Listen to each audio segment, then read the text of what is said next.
The UN's reporting 1.7 million people have left Ukraine in search of safety. It's only the beginning. A top EU diplomat says the EU needs to be ready to receive 5 million Ukrainians. Josep Borrell, the Human Commissioner, says the EU must mobilise all its resources to support Ukraine's neighbours. He says the people who are on the move are fleeing from war, and we should really call them exiled. He's, of course, the High Representative for Foreign Affairs for the EU. David Miliband is with me, the President of the International Rescue Committee and the former British Foreign Secretary. David, thank you, sir.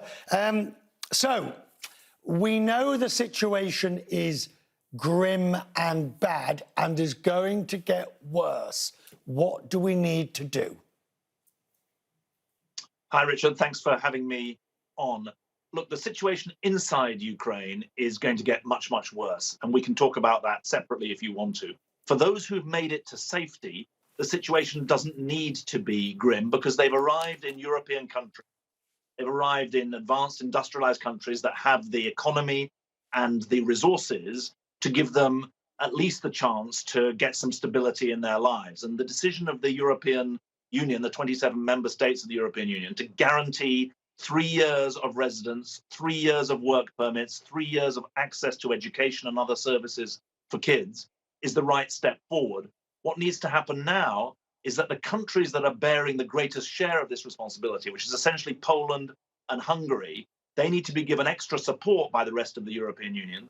And then there are countries outside the EU, like Britain, Switzerland, etc., Norway, who can also make a contribution, and they should step up to the European mark. So I would say that in a continent of 500 million people, the arrival of 5 million is a manageable policy challenge. The reality is, it is, as you say, David, it's entirely doable, if you will, and it should be done quickly. Do you fear it won't be?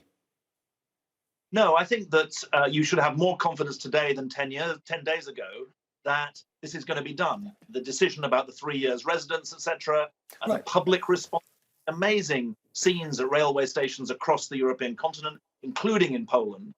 And strikingly, remember, I've been on your program before and we've talked about disunity among the 27 members of the European Union on refugee questions. This time, all the member states are committed to stepping up. And so I think that's a pretty significant state of affairs.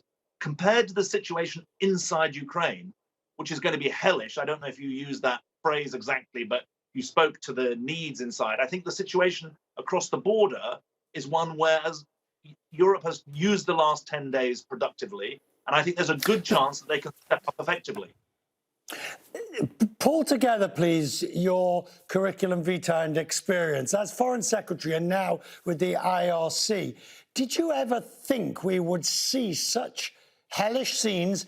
The picture of the boy walking across the border on his own, large mass humanity on the move, carrying suitcases, truly refugees from war. Well, we do see that around the world. We see that in Syria, where 5 or 6 million refugees came out. We saw that in South Sudan into Uganda, 1.5 million refugees. We saw that from Myanmar into Bangladesh, 1 million Rohingya came out. If you ask me, did I ever think we'd see it again in Europe? The answer is no. And these are extraordinarily challenging. And it's an attempt, obviously, to rewind the clock on 30 years of European history. And that's one reason why it's so important that it's resisted. How do we prevent the permanence of refugee camps, for example, as in Lebanon? Now, I understand, obviously, the people here will be housed in communities in the shortest possible time before being dispersed within countries and arguably and possibly further into the EU and beyond. But your concern must be, when safe and proper, to get them back home.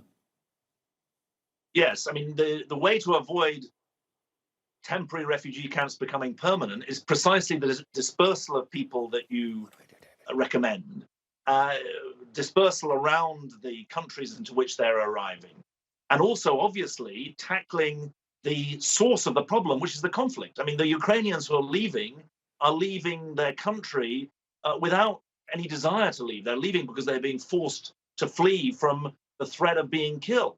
And so I'm sure that these are people who, if you ask them when peace returns to Ukraine, would they like to go back? They will say yes.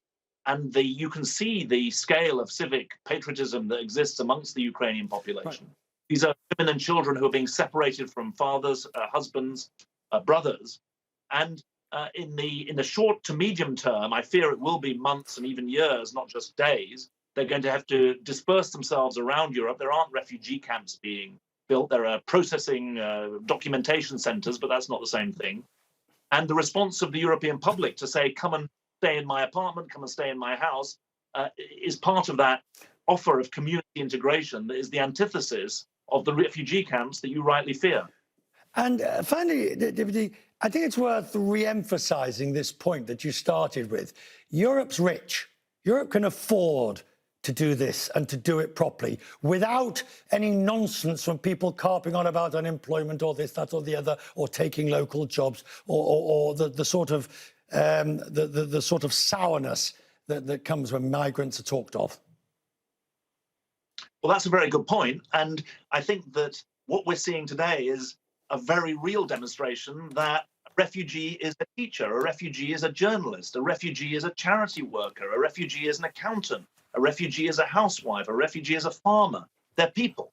And they're, but for the grace of God, go any of us. Yeah. And I think it's very, very important that we use this as a teachable moment, that there are 30 million refugees and asylum seekers around the world today. There'll be 35 million within a month or two as a result of this Ukraine crisis. And this crisis speaks to a wider system failure that exists at the level of diplomacy, at the level of state action, at the level of legal enforcement of rights. And I very much hope that the lesson is taken in the way that you describe, that this is something that needs to be addressed at the level of humanity, not just at the level of political posturing. David, always grateful. Thank you, sir. I appreciate your time today on what's very busy days for you.